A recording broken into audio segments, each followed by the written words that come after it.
Hello students, இன்னைக்கு வீடியோவில் நம்ம 12th ஃபிசிக்ஸ் 7வது பாடத்தில் என்னென்ன பப்ளிக் எக்ஸாம் கொஸ்டின்ஸ்லாம் வந்துச்சு அப்படின்னு தான் பார்க்க போகிறோம். 7வது பாடத்தோட புக் பேக் கொஸ்டின்ஸ் எடுத்துக்கோங்க. இதில் 6வது கேள்வி பாருங்க. இது நமக்கு பப்ளிக்கில் வந்த கொஸ்டின். பின் வருவனவற்றுக்கு அலைமுகப்பின் வடிவங்கள் யாவை?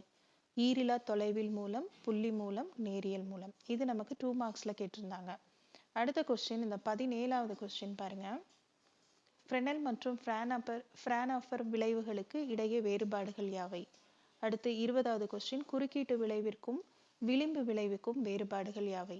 இது ரெண்டுமே ஒன்று 2 மார்க்ஸில் கேட்கலாம், இல்லை 3 மார்க்ஸில் கேட்கலாம். அதனால நம்ம ரெண்டு கொஸ்டின்லையுமே 3 பாயிண்ட் படித்து வச்சுக்கணும். அடுத்த கேள்வி நமக்கு 30வது கேள்வி வந்துருங்க. 30வது கேள்வி, மாலஸ் விதியை கூறி விளக்குக. அடுத்து பொலராய்டுகளின் பயன்கள் 31வது கேள்வி. 32வது கேள்வி, பூஸ்டர் விதியை கூறுக. இதில் இந்த பொலராய்டுகளின் பயன்கள் நம்ம அதே மாதிரி 3 பாயிண்ட் படித்து வச்சுக்கணும்.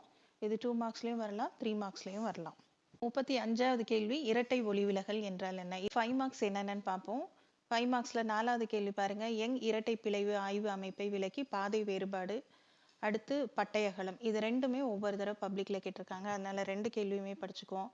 அடுத்து 7வது கேள்வி பார்ப்போம். ஒற்றை பிளவினால் ஏற்படும் விளிம்பு விளைவினை விவரித்து எண்ணாவது சிரமத்திற்கான நிபந்தனையை பெறுக. அடுத்து 12வது கொஸ்டின், எளிய நுண்ணோக்கி, அண்மை புள்ளி குவியப்படுத்துதல், இயல்பு நிலை குவியப்படுத்துதல், அடுத்து உருப்பெருக்கம். அதே மாதிரி கூட்டு நுண்ணோக்கி, உருப்பெருக்கம். அடுத்து 15வது கேள்வி, வானியல் தொலைநோக்கி.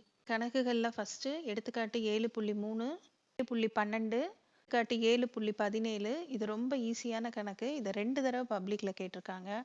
அடுத்து எடுத்துக்காட்டு 7.18. அடுத்து இந்த பயிற்சி கணக்குகளில் ஃபர்ஸ்ட் கணக்கு. இந்த கேள்விகள் எல்லாம் தான் 2020 இருந்து 2025 வரைக்கும் பப்ளிக் எக்ஸாமில் கேட்ட கேள்விகள்.